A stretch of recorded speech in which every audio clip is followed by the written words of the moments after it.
certain.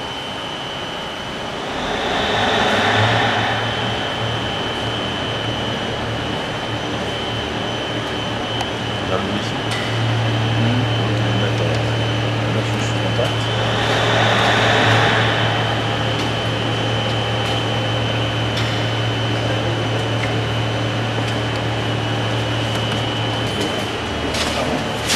On met jusqu'au bout, vous voyez. On est enclenché, c'est Pour regarder au niveau de l'attache du filtre à main. En fonction de la structure, tu as deux tuyaux. Un qui est après le filtre à particules et un qui est avant le filtre à particules. Le tout est relié à un capteur de pression différentiel. Hop, il est juste là, tu vois. Tu as les deux tuyaux ici. Et en fonction du colmatage du filtre à particules, on va avoir une différence de pression. Plus le filtre va être colmaté, plus la pression avant le filtre va être importante. Elle va indiquer au module de gestion moteur le niveau de colmatage et donc déclencher une régénération du filtre à particules dès que la pression sera trop importante au niveau de la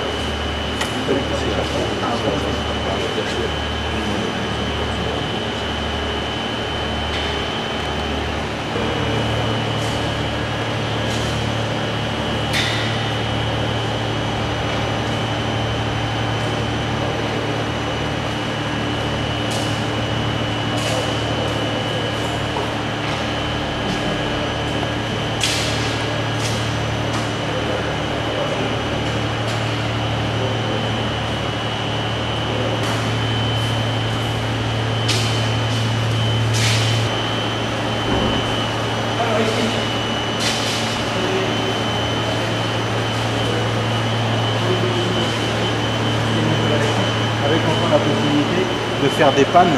Si vous regardez au niveau de la boîte à gants, vous avez tout un tas de contacteurs qui vont vous permettre de simuler les défauts pour faire ensuite de la recherche de panne. C'est de la mesure électrique, mais toute la profondeur à la puissance électrique. Ces deux modules sont liés évidemment. Ici, derrière, nous avons ici une maquette qui simule une transmission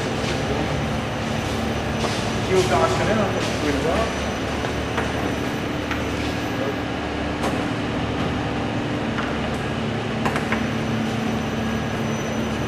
Voilà, là le moteur est démarré. Vous avez ici la pédale d'embrayage avec la possibilité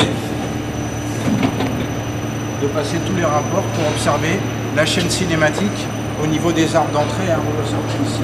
Vous avez une vue éclatée avec les arbres de transmission qui simulent, qui entraînent ici, qui simulent l'entraînement des roues. Et évidemment, la pédale d'accélérateur. On va pouvoir voir le régime moteur et la vitesse du véhicule. Et on passe la seconde.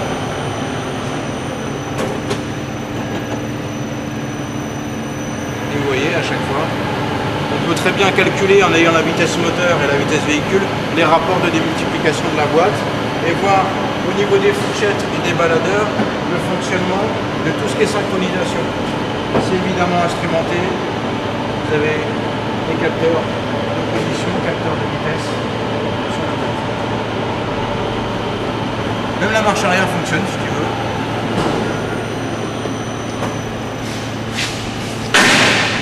Là.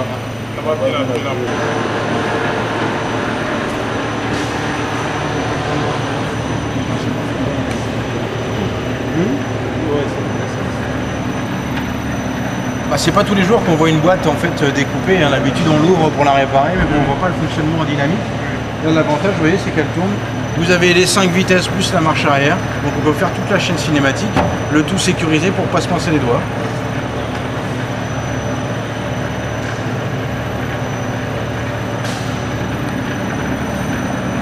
Vous avez en plus la vue en coupe ici. Donc arbre dentaire avec l'arbre de sortie, le différentiel. Vous pouvez voir tous les baladeurs avec les bacs de synchro ici.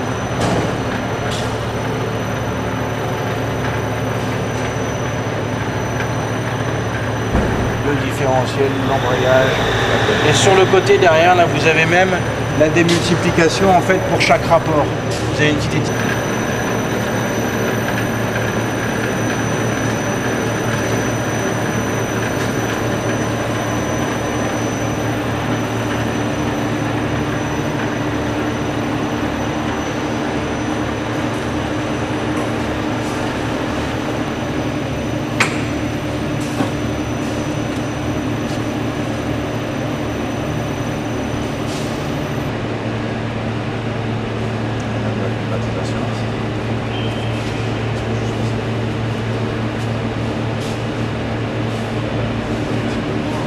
attends, attends. Donc le système d'éclairage, il fonctionne évidemment. Avec le système de verrouillage. Vous avez sur le côté ici les serrures de porte. Rétroviseur. À l'intérieur ici, derrière, vous pouvez voir les moteurs de la vitre qui fonctionnent également. Combiné des instruments opérationnels. Système d'éclairage avant-arrière.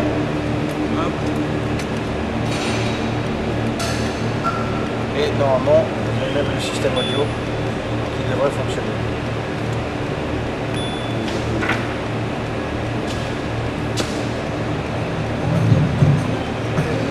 On peut même travailler en musique.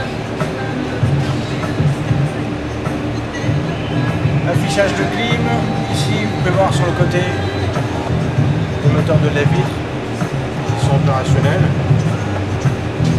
On aperçoit également au niveau des faisceaux tout ce qui est réseau multiplexé avec les filtres salés. Le système de rétroviseur normalement qui doit fonctionner.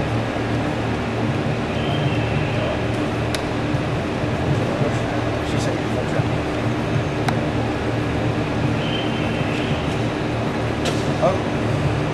Combiner les instruments. Ici vous avez une ébauche de schéma de câblage où on va pouvoir venir se brancher.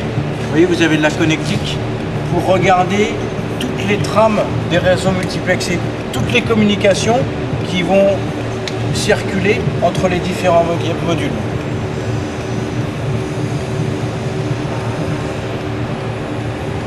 Les phares avant, vous voyez que ça fonctionne sur le mur derrière. Et ici, vous avez les capteurs d'assiette du véhicule, c'est-à-dire qu'on peut faire varier l'assiette du véhicule. Et normalement, vous pouvez voir au niveau du mur, vous allez voir l'éclairage, la hauteur de l'éclairage qui varie en fonction de l'assiette du véhicule.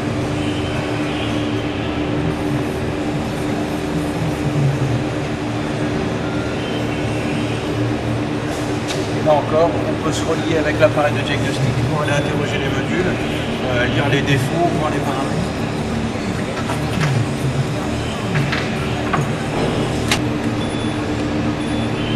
Et même ici, sélectionner point mort ou éventuellement passer des vitesses.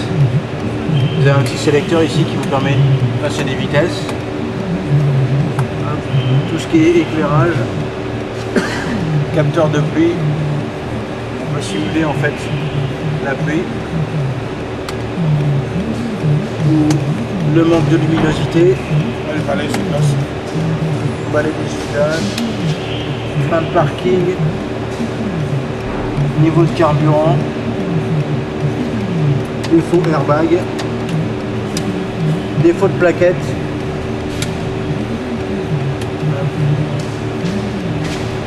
L'info régime moteur, température moteur, tous les paramètres peuvent être modifiés.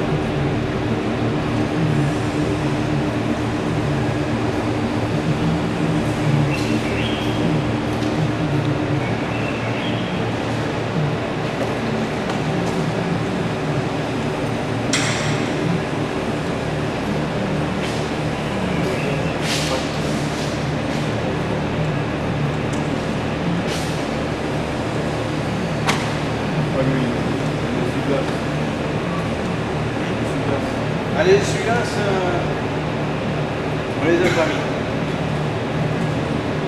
On a une autre maquette pour les essuie-glaces. Alors ici, on a une mutation libre avec une maquette qui simule un circuit de climatisation. Vous avez le circuit de climatisation complet avec le condenseur, le compresseur, le condenseur, la cartouche déshydratante, le détendeur. Ici, on a un système à détendeur, on n'est pas à agitage. L'évaporateur, le tout fonctionne et elle fait même du froid. J'ai relié ici pour que vous puissiez voir les pressions de la station de climatisation. Donc ici on a la possibilité d'activer le ventilateur habitacle, le ventilateur du condenseur, l'embrayage du compresseur de clim, évidemment, le moteur en route. D'accord, donc on va pouvoir.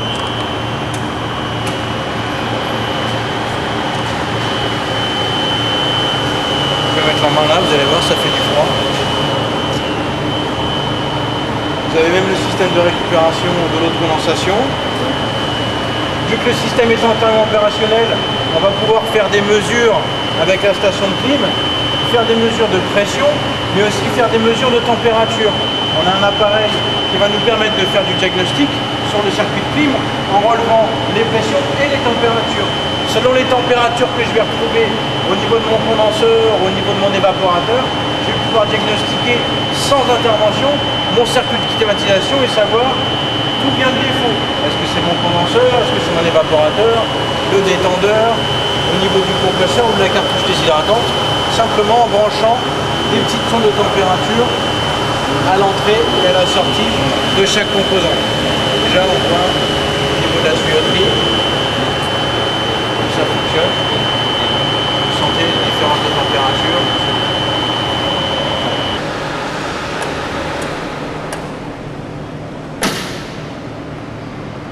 Voilà messieurs, Ouais. voilà le film.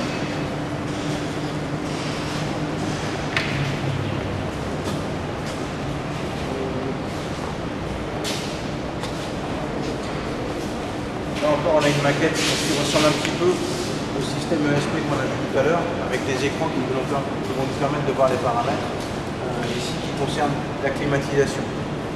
Vous pouvez faire varier les paramètres de température, vitesse du véhicule, température du moteur, ensoleillement, pour voir en fait comment va évoluer le circuit de climatisation en fonction de la température qui est dans le véhicule, la température qui est à l'extérieur, puisqu'on voit une fonction de la température extérieure et de la température du moteur, et évidemment de la demande des passagers.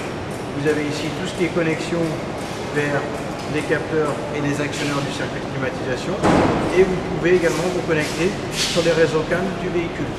Tout ce qui est réseau multiplexé, que ce soit le CAN confort, le CAN carrosserie ou le CAN gestion moteur, et avec ici une petite liaison ligne qui est également une liaison multiplexée, plus simplifiée qu'une liaison CAN. Pour les petits éléments, on en parlera. Là encore, vous pouvez effectuer la mise à jour et vous connecter au véhicule pour voir les paramètres à l'aide de petit appareil de diagnostic que nous avons là-haut. Juste à côté, vous voyez une maquette de gestion moteur. Donc évidemment, là on n'a pas le moteur, mais on peut voir ici le fonctionnement au niveau du plan moteur, de l'image, l'injection, et tous les éléments en fait sont reliés ici sur le module de gestion moteur, où on va pouvoir se brancher, là encore, pour regarder tous les paramètres. Nous avons les 4 injecteurs, l'allumage, le détecteur de cliquetis, les électrovannes de purge canister, les capteurs de vitesse de rotation, arbre-à-quin et ou vilebrequin, capteur de pression, sonde de température, motoventilateur, ça c'est la communication avec d'autres modules, encore sonde de température, au niveau de la pédale d'accélérateur.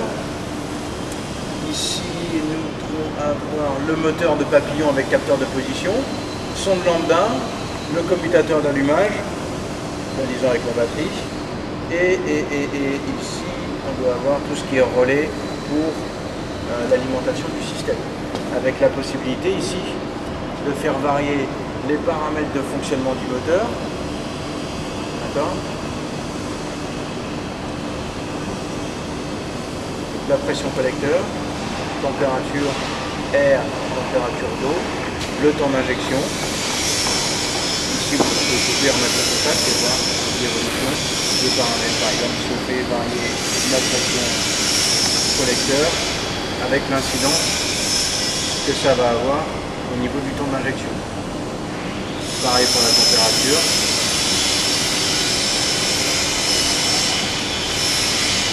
Moteur, température de l'air. Et en même temps, je peux faire ici avec l'oscilloscope l'acquisition au niveau des mesures. Ou encore me relier avec l'appareil de diagnostic, qui ressemble un petit peu à celui que vous avez vu sur les maquettes qui sont là-bas. On va pouvoir, en plus de ces paramètres, en voir d'autres. Et aussi faire des relevés à l'oscilloscope.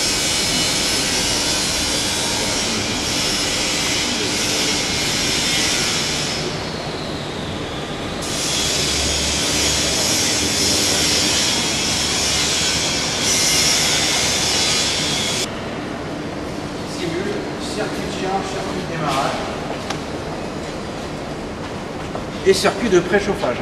Vous avez le circuit, vous voyez ici, au niveau du bout de préchauffage. Au niveau de l'alternateur, avec le redresseur, donc on va pouvoir voir tout ce qui est phase de redressement du courant à l'aide du redresseur à diode que vous voyez ici. La cinématique du démarreur, l'alternateur, le démarreur, le tout normalement devrait fonctionner. Hop, est-ce que tu vois oui, c'est bon, c'est allumé. Juste tourner la clé.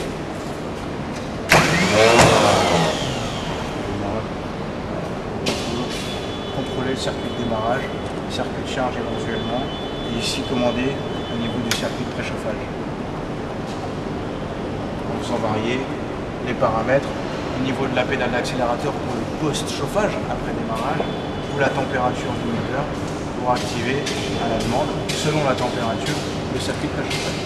Après, post-chauffage, avant ou après démarrage. On peut également ici simuler une décharge de la batterie, vous voyez, avec des consommations 3, 10, 15 ampères, ou alors ici une charge de la batterie par l'alternateur et faire varier ici le régime moteur.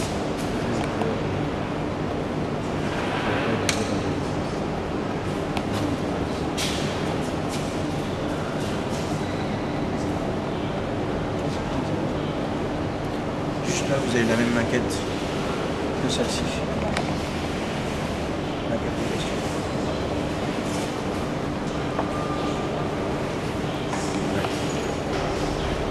Si vous voulez bien, pardon, j'avais oublié cette maquette-là. Si vous avez une maquette qui simule les essuie-glaces, normalement pour la première, il y a tout un tas de matériel avec le manuel. Ici, normalement, vous avez tout ce qui est alimentation stabilisée pour alimenter la maquette. Et on va pouvoir faire des contrôles, regarder le comportement du système d'essuie-glace avec une liaison multiplexée. Vous avez tout ce qui est connecté, les modules de gestion, les boîtiers de servitude, vous voyez comme ça, ça. Et vous avez exactement la même chose ici qui concerne le circuit de verrouillage. Tout ce qui est verrouillage au niveau du bois. En fait, il suffit simplement de relier à l'aide de l'alimentation stabilisée sur la maquette et on va pouvoir voir l'évolution des paramètres, la communication entre les essuie-glaces en fonction de la commande, de la vitesse, et regarder au niveau des trames, des réseaux multiplexés, ce qui se passe.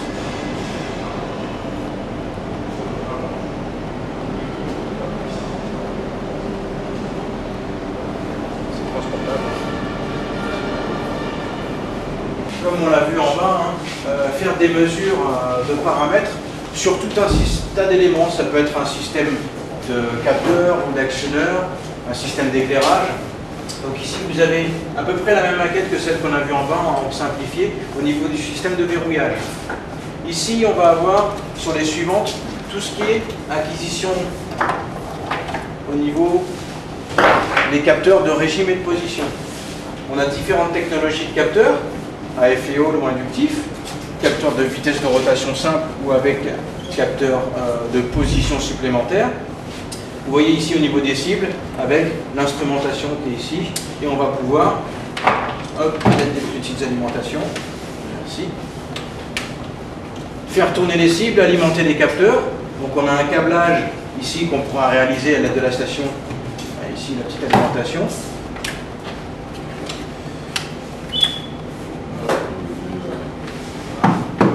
On alimente et on peut faire tourner au choix.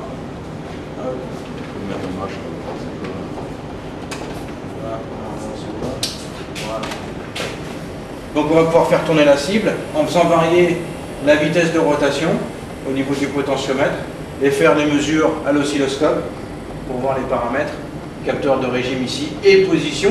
Donc vous trouvez ici un capteur à effet Hall, c'est le même type que celui qu'on va trouver sur le moteur des DCI, HDI 1600 que vous avez vu en bas. Donc c'est ce type de capteur là et ceux-là qu'on va trouver Villebrequin, Arbracam sur la plupart des moteurs actuels en injection directe. Tout ce qui est 1400, 1600, 2 litres, 2 litres 2 d'origine PSA Ford, on va trouver ce principe là. Et pas seulement, on va le trouver aussi sur d'autres marques, hein, puisque c'est globalement les mêmes fournisseurs au niveau des capteurs. On va trouver du Bosch, on va trouver du Siemens. Et ici, vous voyez le capteur d'Abracam, donc il va nous donner la vitesse de rotation ainsi que la position à l'aide du codage que vous voyez au niveau de la cible, qui consiste à supprimer ou rajouter des dents. Hop, on peut très bien basculer vers un côté ou l'autre et faire tourner la cible en faisant varier la vitesse et en regardant comment évolue le signal en utilisant l'oscilloscope. Vous avez une représentation simplifiée du câblage avec votre capteur de position et le module de gestion. Donc là on va avoir des capteurs alimentés, hein, c'est pour ça que vous voyez 3 fils, alimentation masse signal. Et ici on va avoir la liaison sur le capteur inductif pour voir les sinusoïdes au niveau des signaux. Caractéristiques de l'air, c'est-à-dire qu'on va pouvoir, vous avez un débitmètre d'air, un capteur de pression collecteur, une sonde de température. Donc là encore, vous allez voir au niveau des signaux, d'accord, au niveau du débitmètre, en fonction de la quantité d'air aspiré et de la température, puisqu'il est équipé ici d'un petit ventilateur qui va forcer le passage de l'air, comme dans un circuit d'admission d'un véhicule. Le capteur de pression, on va pouvoir envoyer de la pression, ici avec une pompe à pression et dépression, et mesurer, on l'alimente, on lui procure une masse, et on va mesurer la pression, c'est-à-dire qu'on va pouvoir voir à l'oscilloscope l'évolution de la tension en fonction de la pression qui règne dans le collecteur. Que ce soit un capteur pour une pression atmosphérique, sur un moteur atmosphérique ou sur un moteur suralimenté. Idem ici pour la sonde de température, évidemment selon la température qui règne, on pourra faire varier le signal de sortie de la sonde de température, comme on le ferait sur le banc moteur que vous avez vu en bas. Ok ? Juste ici, vous avez tout ce qui est actionneur, donc on va trouver tout ce qui est moteur de clapet EGR avec capteur de position, ou capteur de tout ce qui est volet d'air ou papillon motorisé, pour les moteurs essence ou pour les moteurs diesel, puisqu'aujourd'hui on trouve aussi des papillons motorisés sur les moteurs diesel. Donc là encore, avec la possibilité de câbler mon moteur et mon capteur, en branchant l'alimentation stabilisée qui est ici. Donc on va pouvoir par exemple alimenter ici un clapet EGR, ça doit être un 1600 HDI celui-ci. Donc clapet EGR, on va pouvoir faire varier au niveau de la commande du moteur, ici,